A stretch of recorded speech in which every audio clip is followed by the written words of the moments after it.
Hello, hello, ladies and gentlemen. It's time to get into a new map in Cosmonarchy, Titanforge. A map made by the Shambler. He's playing on his home territory, and he is facing off against Newt, another Terran player. So, if you're one of the esteemed individuals of the intellectual sphere that knows that Brood War TVT is the greatest matchup, well, maybe we can convince you Cosmonarchy is a little greater. That being said, we'll see how things go. Not only is this a Terran versus Terran, it's also worth noting that this is a Terran versus Terran on a Terran-ish map, right? You look at these installation tiles. We got ramps. Yes, that's right. We have installation ramps. And there's some neutral treasuries on the map. If you guys saw the castovers on Derelict, the desert map, then you'll know that treasuries can be returned to. I did mention that in some of the commentary. We'll see if that comes into play in this particular map, but basically it allows you to have a little bit of an outpost, right? You know, it's a further return rate than you would maybe want, but you can still maybe harvest some gas with a scout or something to that effect. We'll take a look at the map layout as time continues, because this map will be featured in the forthcoming March Invitational on the 2nd of that month. So that's coming up, less than a week away as of the time of recording. So yeah, mark your calendars, at least be there to check it out and watch it. Now, we do have the Shambler here. He's got a funny name, Dr. Ethnic Cleansing, but despite that, he will be putting down his Fulcrum first. It's going to be a Stockade. It looks like double Stockade from Newt, so this is kind of the de facto versus Zerg opener. Now, the Shambler will have selected Terran, and Newt will know that he's up against a Terran, so I'm wondering what kind of strategies he's planning. He's not harvesting Vespene just yet. When I played against Newt, one of the things that he did when I rolled Protoss, I was playing random, and it is a little bit hard for players to try to figure out what to do versus random. So when I did tell him that I was Protoss, and maybe that, you know, helped him out a little bit. He harvested gas really early and went for a very fast opening Covenant, which is the new add-on here. You're also taking a look at the stim pack revision, where there's a stim and then a short delay before the stim pack actually kicks in. So you can kind of play around that when you hear the initial stim. And that's just to make it a little bit more interesting than it was by default, where you push a button, get a buff. Now it's a little bit more like, okay, well, you do get the HP damage immediately, so you get that make your unit a little bit less durable in the moment, but then it becomes a bit more powerful. And we're still figuring out the details, like should stim then last for longer since you have to play around like that, or should stim take, be a more powerful buff while it's active or something like that, right? We haven't decided what the countervailing result should be, but it's an interesting behavior nonetheless. And I do think that it is warranted. So Newt scouting around over here to the top right. He has obviously been, just looking around for maybe proxies or something to that effect. I'm not sure that he's been shot by the Cyclops yet. No, his Mason's full HP, so that's not the case. But obviously now the jig will be up, and he'll say, oh, he's got a Fulcrum. Ooh, absolutely gatted.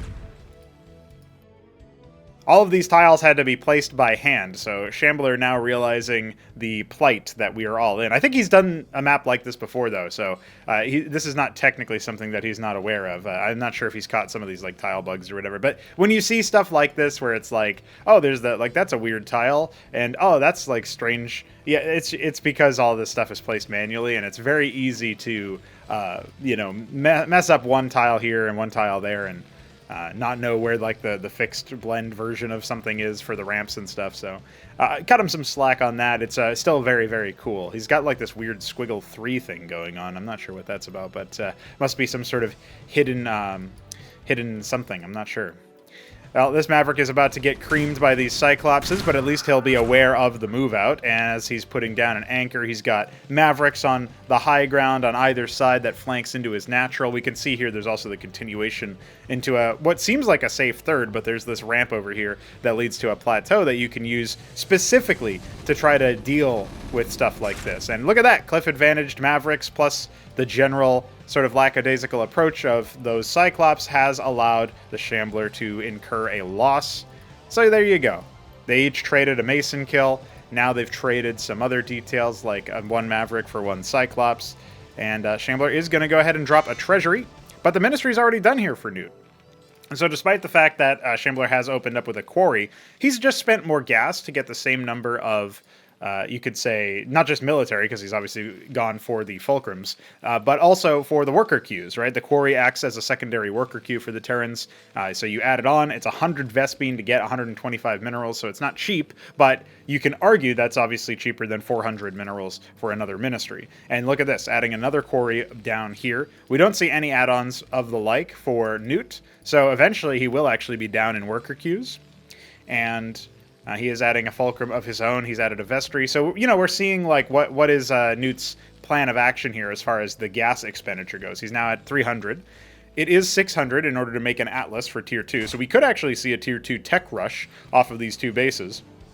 But I think if that were going to be happening, he'd probably be harvesting Vespene a little bit more aggressively. You can just see now he's put 3 workers onto this geyser. The way that you generally want to do it is that your first 2 workers in the geyser are going to give you the best results. After that, it's the same thing. Putting 1 more worker on the geyser is the same thing as putting 1 on a ridge. But obviously after that, you need to saturate the ridge, right? So, it's the kind of, odds and ends, but he has saturated his ridge in the main. So, we will see a Palladium be put down. That is a lot of Vespene. Vestry also coming down. That's, I think, 50 Vespene off the top of my head. Another treasury going down in the top right. So looks like Shambler is going to be going for a very fast set of extra bases. He's planted some lobotomy mines in a few locations. I like this spot because it kind of gives you like this little, anti-drop area, right? So now if Newt even clocked that position and does go for a drop and he hugs the left side of the area, it's interesting, right? It's something worth doing. And, meanwhile, the Vulture is... I actually don't know where the Vulture... Oh, it's down over here watching over this spot, because with the cliff advantage, it would be able to hit a treasury or a ministry going down there. So, yeah, Shambler's going to know that he's got the economic advantage here. Starting to pull ahead in workers. Both of our players adding some mech units, right? The first phalanx coming online for Newt. Double Palladium for the Shambler, as his first phalanx has already hit the field. And a nice slow boil. A nice slow tank war. That's what we have in store for us today. Both players going for the star pad. Newt jumping the gun on that a little bit faster. I still remember in the gauntlet stage, the qualifier for Ascension number 7 in the dying embers of 2023, Newt actually did sort of play around the star pad stuff a lot. There was a point in time in his qualifying series against Veek7, project co-author, who has also played some games recently you can check out on the channel. The playlist for all of the Year 2 cast videos are all in the description, so you can always check those out, by the way. But one of the things that was really cool about the way that things had gone, in my opinion, was just the fact that we had Newt going for such cheeky strategies sometimes in those qualifier games, and he got punished in the opening match on Derelict. That was pretty surprising to me, where he just kind of, like, his build order was such that he left himself vulnerable, and Veek happened to go for I would say an uncharacteristically early aggro build, which is funny because him and I talked recently, and he said that he's trying to work in aggression into the early stages of his game. We have an Anciel come out for the first unit for Newt here. He's actually making a second one. Now, in TVT specifically, I actually don't know what role the Anciel serves yet, because it feels like, yes, okay, he's going to scout the Wraith, right? He sees the Wraith on the way, so he knows the kind of tech. We've got another base coming down, and that will be scouted out by Newt over here. He's doing his best to dodge things like the Madrigal missile and the Cyclops hits. So, the way that the Anciel works is a very interesting unit, in my opinion. I mean, I know it's easy for me to say I designed it, but you look at the Anciel and you think, okay, this like little craft it's a little nimble, right? And it's got not very much HP, but what's this energy? Well, the energy is like a little bit of a field.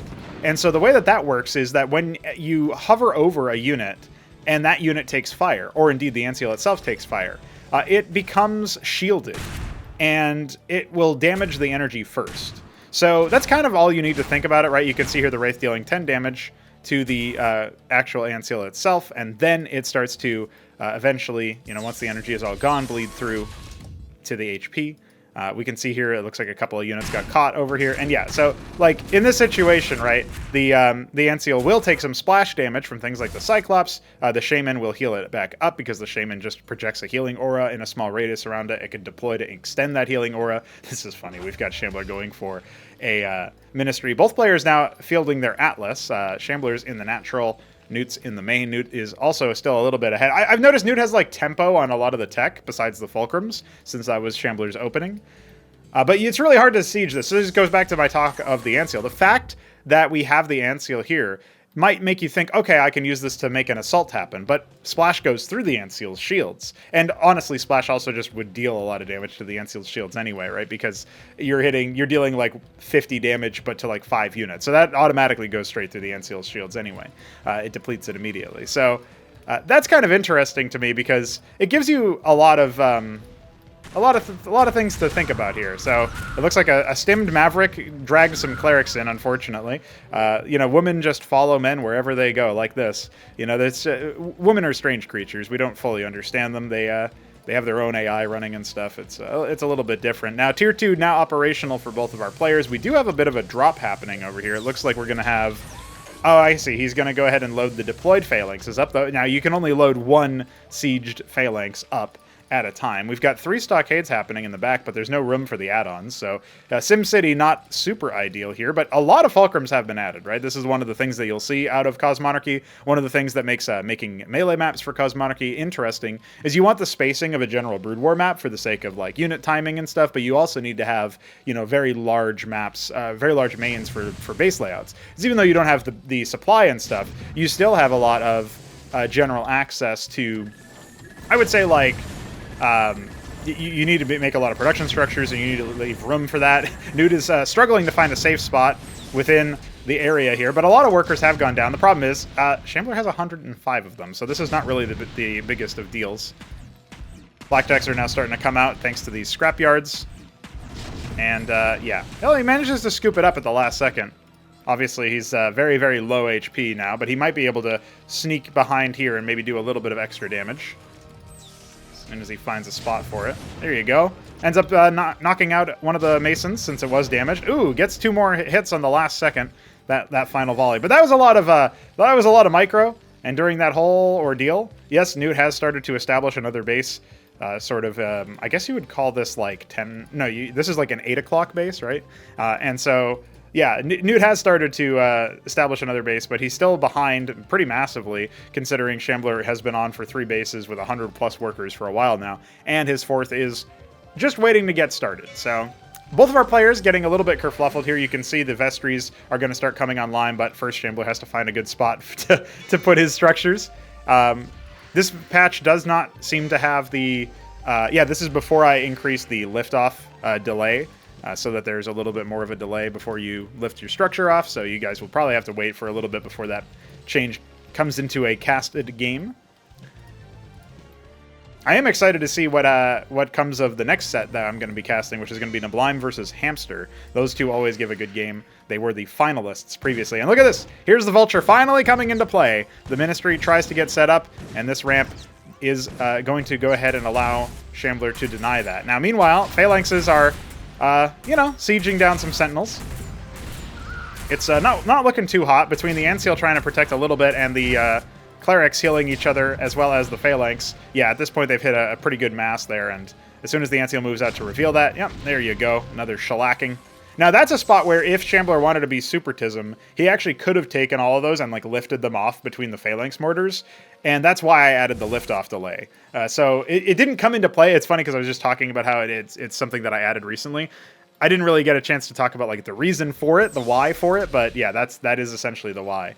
Now, I think this is a spot that Shambler has already updated the map for, where he feels like this spot is not really a spot where you should be able to use Phalanxes to siege. But it is a spot that, as you can see, he's already destroyed the quarry. And so he wanted to have this be a more committal position. So he's already made edits to this map, and maybe we'll see it played in the updated form a little bit later on. Anseal just scouting around here at the 4th. But it's not really contesting things, right? Like, Shambler still has a very overwhelming economic advantage. And as of right now, he's not necessarily actualizing it. He's really struggling with the SimCity. Maybe that's something that he's already also improved. I haven't checked to see if he increased the size of the mains or something. But going back to the map design discussion, that is something that you need to do, right? You need to make sure you got plenty of build space. Now, it looks like Newt is fine and content to not really spend a lot of his minerals here. Meanwhile, Shambler investing a lot into Sentinels. Now, these do still cost Vespine, so getting these shut down and losing them in general is it's painful, right? But there's some coming online. There's a lot coming online on this high ground that will definitely help zone this away. And yes, he did end up losing a lot of units on the come-up, but I think that was honestly pretty worth it for Shambler. He didn't lose a heavy amount of workers, not that it would have even mattered. And yes, he lost some Vespene, yes, he lost some units, but he just has the more efficient war machine at this point, right? So now we've got an array of Sundogs, as well as the Azazel. Now, the Sundogs are an interesting unit, because all of the Terran Cloak stuff is proximity, which means it's revealed when it dives in. But as you can see, the Sundog is just pretty significantly good at sniping units in particular. We've even got a Seraph here that's going to reduce armor and make the Sundogs... I mean, the Sundogs are kind of built to penetrate armor, so it's not really going to help us in this particular case.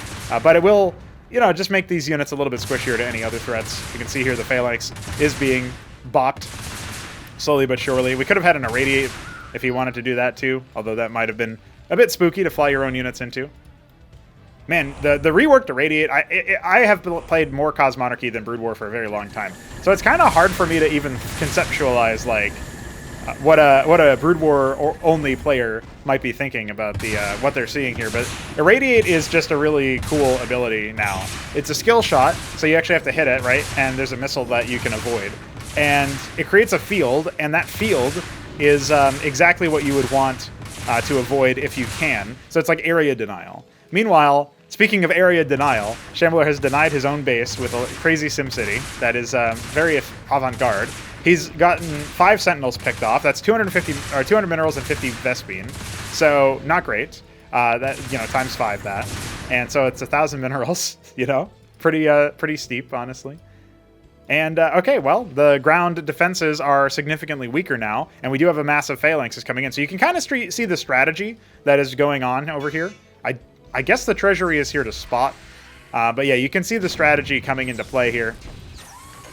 I do think that maybe Newt underutilizes tank mode phalanxes. You can see he just lost a shaman, which is, expensive and also pretty important here with the healing. Pretty much just because he didn't have some of his phalanxes in tank mode to get rid of the melee units. So that is a little awkward. Now we have a cleric blackjack sort of hit squad storming in. There is a Trojan with 1 blackjack in it that I can pretty much guarantee is meant to drop. But I think maybe Shambler is trying to lift off the Sentinels or something using the Trojan, which you can do. It seems a little tautologist because obviously you can lift it off this way, but it's a little faster, right? So you can figure that out on your own. It's kind of funny to me that there's not another army going up or around anywhere else. Looks like one of these Sundogs will go down. Maybe one of the Sentinels too? It's a little tight. It does eventually end up going down thanks to the combined arms of the Blackjack and the Cyclops, a group of them. This base is still being sieged. He's managed to airlift one of his phalanxes onto the pathable ground over here to get it a little bit more weapon range. And during all of this time, we still don't really have much of anything as a response from Shambler. He's gotten to tier 3. He's got a nanite assembly. It's not making anything. A diadem is on the way. Yes, it's right here. Okay, so we will be seeing the ion cannon in this match. You love to see it. I mean, it's Terran versus Terran. It looks like we're in for a slugfest here. That kind of tells me all I need to know, you know what I mean? That's pretty much, you can guarantee that you're going to see some diadems here. So, it's coming online. That should look kind of familiar if you've never seen it before. And I feel like this push will be dead pretty soon. So, meanwhile, this base did get shellacked down in the top right, but it's depleted. So, you have a little bit less resource yield from that. And there we go. The first diadem shot has been fired. Now, this bad boy has 36 maximum range. When you hold shift, you can see a weapon range, and we have to go all the way 2 to 3 screens out in order to see its actual maximum weapon range on the preview. Just to give you an idea of what we're looking at here. Eventually, I actually want to show that on the minimap because that's actually what you would want to do to give it a good gauge of your power. And here we have 2 more diadems coming up on the high ground. There's a third one going down somewhere. Over here, I see. Just to counter-snipe the phalanxes. And the Hadron is coming online, so it looks like we might be looking for Hippogriffs here. That's one of the heavier anti-ground units. The biggest problem right now is that Newt has been allowed to kind of just make an array of Sundogs and Azazels. And he's going to lose a couple of them here. He's not using Defensive Matrix, which shields and heals, so it's a very powerful active ability. And so he will end up losing a number of these units. Yeah, he's got the Azazel for general protection, but It's not working out too well here. And now he's got no splash, so these blackjacks are going to deal some pretty significant damage. Maybe if he had the irradiate from the Seraph. I actually don't know where the Seraph went. Okay, it's still over here hanging out. Might have helped him out a little bit. But he clears this plateau. Now the diadem's going to relocate, if it can. We got another number of shots about to be fired. Now that field afterwards deals some area damage. It's hard to tell because obviously a lot of units don't survive the initial blast. But it does create some area denial. However, as you just saw, the shot itself can and will deal damage to air units if the air units are in the area, right? So the area damage only deals for only hits and actually damages ground units, as you can see over here with the phalanx. It also supercharges their weapon, so their attack rate increases while you're under it, which kind of gives you a little bit of like, oh, I can duck in and out or whatever in the middle of an engagement, but complex behavior. I haven't really seen that used too much. I think most of the time you see mass diadems like this, so it's a little bit different. I haven't seen if Newt has gone for tier 3. He's actually decided to abandon his commandment. A recent update allowed you to self-destruct your add-ons, which you can do in Cosmonarchy without... the update was to allow you to do it without actually needing to... oh boy. The hopscotch has occurred. This is pretty cool. So this is a novel response by Newt. He's trying to use like Hurricanes and of course drops as well to see if he can just deal with this. The problem is he's all clumped up, so he's just lost a lot of stuff unnecessarily to the counter diadems up here. So yes, he has destroyed one of them. So there is that at least. Looks like he'll just barely not be able to take out one of those phalanxes. I'm not sure what these stockades are here for. I guess Shambler just needs to not have them anymore. Another nanite assembly on the way. This ant seal is going to get bopped to death by the watchdog. Ooh, narrowly it manages to escape. Some Minotaurs have arrived. I don't know if Minotaurs are the best choice here, but I guess they're pretty good versus the Sundogs, probably. These stockades are being tickled to death. Well, one of them is. There you go. As a general rule, I would love for air units to actually have collision so they don't just stack up infinitely. Sundogs are really good versus Capital Craft, so it's a little confusing to me that he's gone for Minotaurs. You could do, you could absolutely do Centaurs here, because Centaurs actually have splash on their main gun. And I was just talking about stacking air units. Ideally, like in a perfect world, we would have air unit pathfinding. It's just not something that seems feasible to implement within Brood War's engine. Now, this is a suicidal scout just to see what's going on over here in this spot. We've got captaincies moving forward. Shambler uses buildings as like menacing fucking sigils of his rule or something like that. Phalanx coming over here. Try to see if he can take the upper bottom right. That's a confusing one. What would you call this spot on the clock? Because, 3 o'clock is just here, so I guess this is 4. Yeah, just like this is 8, right?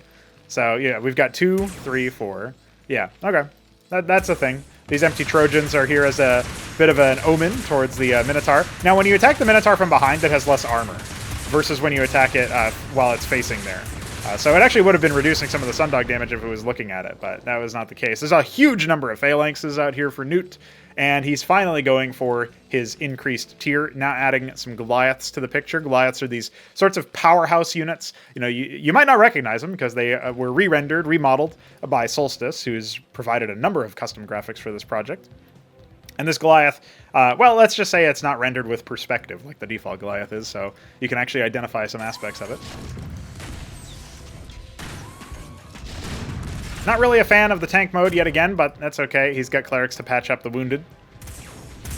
Minotaur is trying to do their best to fend off the phalanxes on the bottom side here by 9 o'clock. So hasn't been able to contest 10, and hasn't been able to really stop the creep over here. But I feel like maybe the Sundogs here will be pretty good, because they can clear these Watchdogs, and then these Diadems are not long for this world. They do reduce the damage slightly because they have 6 armor, and there's only 4 armor pen on the Sundog, but it's still good enough. I mean, you've got 6 of them over here. They will take care of this. These are very expensive structures, as you might have guessed based on their efficacy. So going air to snipe them is a pretty good strategy. Also dropping, using Hurricanes, using any sort of melee unit like Durandals that are fairly fast-moving. That can also be pretty good. These Goliaths are going to stand and fight inside the aura to increase their attack rate, and that will indeed, I mean, it's going to cost them their lives in some cases, but it is going to also increase their DPS versus the Minotaurs. So I think there was like 3 of them over there, and now there's only 1 left, so just kind of shows the idea. Goliaths themselves are fairly expensive, although they did get a little bit cheaper in the most recent update. 3 Minotaurs on their way to zone away these Sundogs. Again, not really a very cost-efficient strategy towards killing that. The Daedala, tier 3, is almost on the way for Newt, or almost complete for Newt. We're adding more rotaries. Definitely seems to be the name of the game. It's just he's trying to get a lot of Sundogs out so that he can really deal with this. And we have seen the battlefields evolve. You know, air control has emerged as a superior alternative, and I think it probably always will with the context of diadems. But it feels like, you know, the ground armies. Honestly, I almost wonder if, like, especially over here where there's a lot of other things that you can splash with the diadem shots, it feels like maybe spamming out like Harakans and Durandals and other melee-oriented units like the Heracles and stuff. I wonder if maybe that wouldn't have improved things. Like, maybe that would have served our Newt here better versus the diadems, right? Because it does morph the engagement a lot. But just like moving a couple of units here and there, like these units are getting pulled in by the diadem. But just moving a couple of units over there feels like it would be a pretty good move. Now we have 7 Minotaurs. Again, not interested in the Centaurs whatsoever. He's made the Hadrons, or at least a Hadron, but he's not actually using it for anything, which is kind of interesting. And look at that, just shellacking a lot of those Sundogs. And once you get a critical mass of the Minotaurs, clearly it seems like it's going to be just fine. Maybe that's when you need the Goliaths to come in and distract, or you know, something to that effect. Maybe swoop in on the outskirts and dive in, pick off one Minotaur, and then fall away. Sort of like vultures striking at a lion or something, right? Sorry, hyenas striking at a lion. Vultures usually wait until you're dead or dying.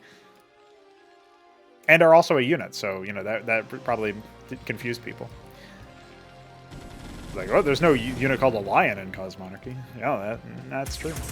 Here come the Goliaths. There's some watchdogs here as well. Now, the individual shots from the Minotaur don't do a lot of significant, like, individual damage, right? But there's so many of them, and they do have the multi-target. And as you can see, they nominally outrange the watchdog. So it looks like there needs to be a response, and there needs to be one soon. A nanite assembly on the way for our Newt. His Daedala is contested here, so he might have to lift that off. When you lift off tech structures, they no longer provide what they provided. So if you lift off the Daedala, you can no longer build tier 3 stuff until you land it. And that's obviously to make it so that you have to have some skin in the game. Now there's a counterattack coming up over here with a lot of Sundogs. This is an interesting choice, because basically what Newt is saying is, okay, I'm going to try to contest you with the Goliaths, and actually he's taking a split attack, so he's already picked off one of them. But again, the armor bonus from the front-facing attack here has given the Minotaurs a decided advantage in this fight. Now, 10 Sundogs, okay, you can choose to engage here and try to pick them off, because there's only, in air quotes, 4 of the Minotaurs, but it looks like instead Newt he feels like his units are a little bit too wounded, too softened up prior to the fight, and that is going to mean that he flies away. Now, I'm not sure that Shambler noticed that all of them died, because he's still moving his Minotaurs in the top left. And now the Daedala has indeed lifted. All of the Masons just about have fallen. This feels like a turning the screws moment. Newt is going for Minotaurs of his own, but that doesn't work versus other Minotaurs. Then you just need, like, whoever has more of the same unit is probably going to win, right? Because they don't have, like, splash, they just have multi-target. So, yeah, I don't know that that's the ideal situation here, especially when, you know, Shambler's got so many of them that he clearly has the advantage in that respect. A 2 HP Minotaur, absolutely destroyed.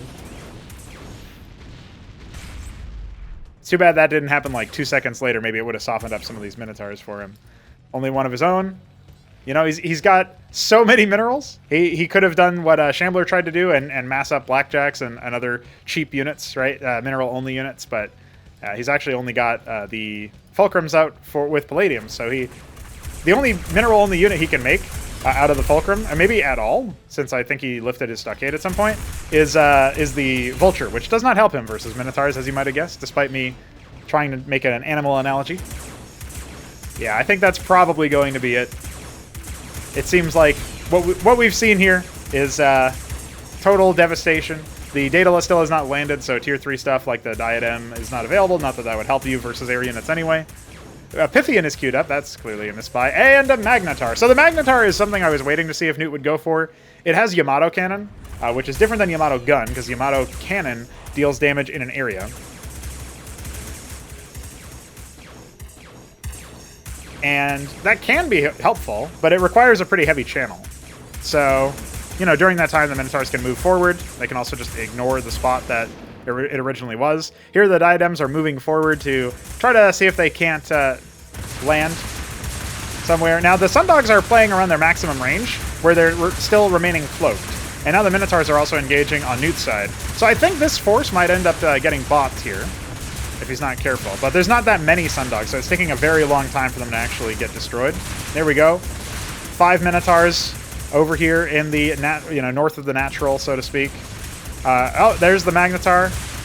It does get one off, but it will end up dying. That did soften him up a lot. But now there's no more nanite assemblies here for Newt, so he's clearly lost the war of attrition. A lot of Sundogs are coming in to try to pick off these ones on the side. But if this is the last force that Newt can reasonably make up at this point, I think he's making 4 more. There's one more Magnetar in production somewhere. And here the Minotaurs are charging forward, well, slogging forward, and stutter stepping forward even. And yeah, that's not too shabby there from Shambler, able to pick off a number of the Sundogs. Another round of 4 is on the way. This Magnetar is finished, but he's not actually charging up yet. Instead, the Sundogs are trying to pick things off. They might decollide a little bit too closely to this one. No, it looks like that's good enough. All right, well, maybe we've got what we need here, because the Sundogs need to, at some point, pick off these diadems. Newt's a trooper. He's staying in the game. He's forcing the fall away. And the diadems are trying to reign supreme. We've got 4 more of the Minotaurs there, but the diadems are definitely the bigger target. Here comes some Magnetars, though, and I feel like that's probably going to be a bop as soon as it fires. You can see just the Minotaurs. Like, a lot of these are softened up, right? A lot of these are kind of splashed. So here comes a Yamato. There you go. Soften up a couple of them. Now, when the Magnetar shoots, it actually pulls units towards it, and so that's actually really lethal in conjunction with the Sundogs. The problem is the counter Magnetar did exist, and so Shambler was able to pull the Sundogs into the Minotaurs, decloaking them, because the Magnetar hit basically works like a line trace, so it deals damage along the way, and that meant that it attacked the Magnetar that Newt had, but it pulled in the Sundogs too, and that just decloaked them immediately, right? So this last nanite assembly is going to fall. You can see the Sundogs doing their best to escape. They do manage to, just barely. But has the penny dropped? Newt trying to reestablish 8 o'clock. I don't think it's going to be enough here. 22k in the bank for minerals, just not able to spend it. Something Shambler observed is that you choke on gas as Terran. And yeah, it might be the case. I will also note that it's kind of funny to me that the one thing Newt did, well, one of the things that Newt did that was effective and good was using Siege at the 4 o'clock base, or I guess the 2 o'clock base, right? And siege this down. And that's the one thing that was changed. I mean, there was probably more change than that, but that's just funny to me that Shambler's like, yeah, I guess I'll just change the thing that got me. This was autistic. Well, I'm glad Shambler had some fun anyway. More Sundogs trying to do their best to riposte this Minotaur Menace. I'm not sure that it's going to be good enough. The one thing that I feel like Newt could have also done is if he had gone captaincy, he could have spammed out things like Heracles, Madcaps, and those would have been mineral only.